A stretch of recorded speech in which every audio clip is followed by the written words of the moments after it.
ତେଣୁ ଆଜ୍ଞା ପତ୍ରିକି ସବୁ ଯାକ ବୁଝେଇଲେ ରାତି ସାରା ସକାଳ ହେଲେ ପୋର ପାଣି ଶୁଖିଯିବ ପୋଖରୀ। ତେଣୁ ଆଜି ଶିବ ପରମ ଦିଗଣ ଯାକ ଗୋଟିଏ ଜାଗା ଶୋଇଛନ୍ତି। ତଳୁ ଯାଇକି ମଶା ବାଜି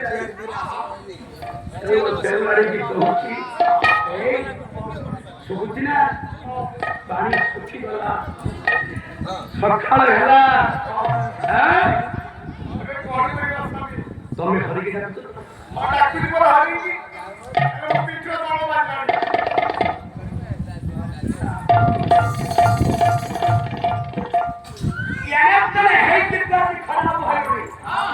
ତତେ କହିଛି ତୁ ହରିକି ଡାକିବୁ ଗୋଳ ବାଜିଲା ଇ କଥା ହରିକି ବାଜୁଛି।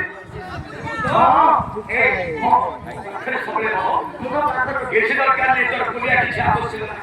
ମୁଁ ଡାକୁଛି ତୁ ଡାକ।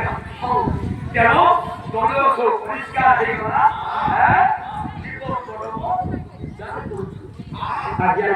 ସମସ୍ତେ ଜାଣିଛନ୍ତି